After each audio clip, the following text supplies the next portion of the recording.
నా గిన్నె నిండి పొర్లుచున్నది. కీర్తనకారుడైన దావీదు అంటాడు, నా గిన్నె నిండి పొర్లుచున్నది. దావీదు గిన్నెలో ఏం పొర్లుచున్నది? దావీదు హృదయంలో నుంచి ఏమి పొంగి పొర్లుతున్నది అని మనం ఆలోచించినట్లయితే, దావీదు హృదయంలో దేవుని ప్రేమ పొంగి పొర్లుతూ ఉంది. దేవుని ఆత్మాభిషేకము దావీదు హృదయంలో నుంచి పొంగి పొరలడం మనం చూస్తున్నామండి. ఈరోజు మనము నిజముగా నువ్వు దేవుని ఆత్మచేత అభిషేకించబడితే దేవుని ప్రేమ నీ హృదయములో పొంగి పొరలాలి.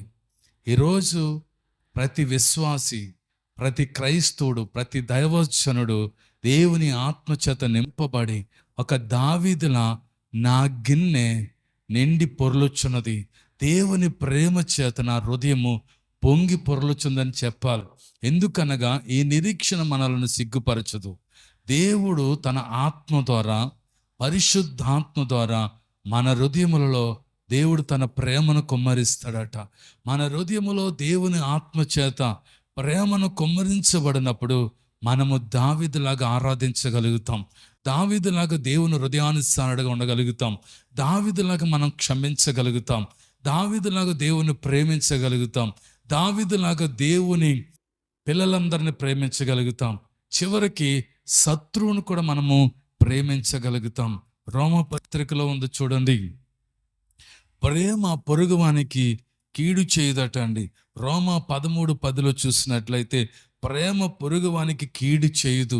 దేవుని ప్రేమ చేత ఎవరైతే నింపబడతారో వారు ఇతరులకి కీడు చేసేవారుగా ఉండరు. అంచె దినాలు, అపాయకరమైన దినాలలో అనేకులలో ప్రేమ చల్లారిపోవడం వల్ల, అక్రమము విస్తరించడం ద్వారా ప్రేమ చల్లారిపోతూ ఉందట. ఈరోజు దేవుని ప్రేమ నీలో చల్లారిపోవడానికి కారణము అక్రమము విస్తరించడమే. అనేకసారుడుగా దావీదు జీవించాడు. దావీదు యొక్క హృదయము పూర్ణ ఆత్మతో, పూర్ణ బలముతో, పూర్ణ శక్తితో, పూర్ణ వివేకముతో దావీదు దేవుణ్ణి ఆరాధించేవాడు. కాబట్టి అందుకనే దేవుడు దావీదును గురించి సాక్ష్యం ఇచ్చినప్పుడు, దావీదు నా హృదయానుసారుడైన మనుష్యుడు. మనుషులు పై రూపాన్ని చూస్తారు కానీ దేవుడు నీ హృదయాన్ని చూస్తాడు. నీ హృదయములో ఉన్న దేవుని మీద ఉన్న ప్రేమను చూస్తాడు. నువ్వు నిజముగా దేవుని ప్రేమించే వ్యక్తివైతే, దేవుని ఆత్మచేత నువ్వు నిజముగా నింపబడితే, నిజముగా నువ్వు పరిశుద్ధాత్మతో నింపబడితే, భాషలు మాట్లాడడం కాదండి, భాషల కన్నా శ్రేష్టమైనది ఏంటంటే దేవుని ప్రేమ. ఆ ప్రేమ దోషములన్నిటినీ క్షమిస్తుంది, దోషములన్నిటినీ కప్పివేస్తూ ఉంటుంది. అంత మాత్రమే కాదు, మరి ప్రేమ క్షేమాభివృద్ధిని కలుగజేస్తుంది. దావీదు జీవితంలో సౌలు ఎంతో కీడు చేశాడండి. దావీదును తరుముతూ ఉన్నాడు, దావీదును చంపడానికి ప్రయత్నం చేశాడు. కానీ మరి దేవుడు సౌలును దావీదుకి అప్పగించినప్పుడు దావీదు సౌలును ముట్టలేదండి. దానికి గల కారణం ఏంటంటే దావీదు హృదయంలో దేవుని ప్రేమ ఉంది. కీడు చేసినటువంటి సౌలును చంపడానికి బదులు సౌలును ప్రేమించినట్లుగా మనం చూస్తున్నాం. సౌలు, యోనాతాను, సౌలు యొక్క కుమారులు యుద్ధములో పడి మరి చనిపోయిన ఉండిరి. వారు మరణం అందని వారు ఒకరినొకరు ఎడబాసిన వారు కాదు. వారు పక్షి రాజుల కంటే వడిగలవారు, సింహముల కంటే బలము గలవారని సౌలును గూర్చి, యోనాతాను గురించి చెప్తున్నాడు. ఏమంటున్నాడంటే వారు పక్షి రాజుల కంటే వడిగలవారు, సింహముల కంటే బలము గలవారని చెప్పి దావీదు సౌలును, యోనాతాను గురించి చెప్తూ ఉన్నాడండి. అయ్యయ్యో బలాజ్యులు పడిపోయారు, యుద్ధ సన్నద్ధులు నశించిపోయారని చెప్పి దావీదు వారిని గురించి వేదన చెందుతున్నాడు, వారిని గురించి అంగలారుస్తున్నాడు, వారిని గురించి రోదన చేస్తూ ఉన్నాడు. నిజముగా మరి సౌలు మరి దావీదుని తరిమాడు. సౌలు దావీదుని చంపాలనుకున్నాడు. సౌలు దావీదుకి ఎంతో కీడు చేయడానికి ప్రయత్నం చేశాడు. అలాంటి శత్రువు పడిపోయినప్పుడు దావీదు సంతోషించడానికి బదులు దావీదు విలపించాడు. బలాజ్యులు పడిపోయారు, అయ్యో యుద్ధ సన్నద్ధులు నశించిపోయారని దావీదు ఏడుస్తూ ఉన్నాడు. ఎందుకో తెలుసా?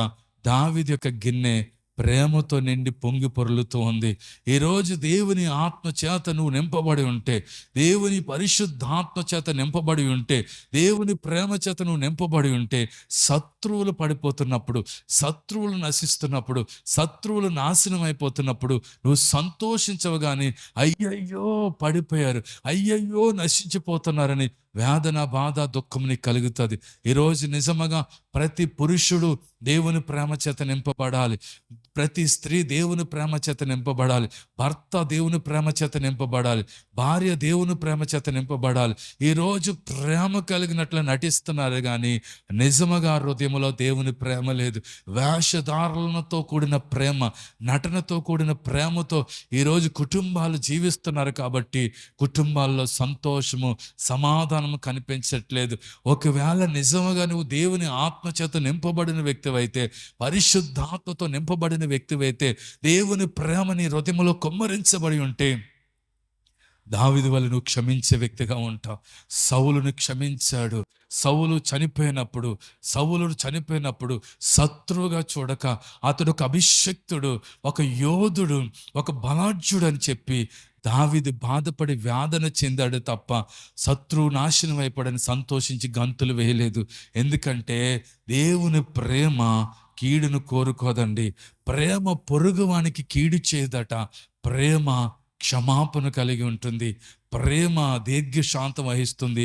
ప్రేమ క్షేమాభివృద్ధి కలిగి ఉంటుంది. కాబట్టి దావీదు వలె నేను మనము జీవించాలని ప్రభు వాక్యం సెలవిస్తూ ఉంది.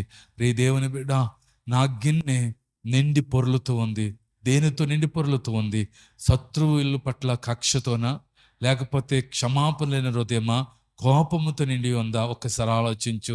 దావీదు యొక్క హృదయము దేవుని ప్రేమతో నిండి ఉంది కాబట్టి దావీదులో క్షమాపణ చూడగలుగుతున్నాం. శత్రువుని క్షమించగలిగినటువంటి ప్రేమ దావీదులో చూడగలుగుతున్నాం. తన కుమారులను క్షమించాడు, సౌలుని క్షమించాడు, శత్రువులను క్షమిస్తున్నాడు, ప్రేమిస్తూ ఉన్నాడు. కాబట్టి మరి దేవుని ప్రేమ పొరుగువానికి కీడి చేయదు. God bless you.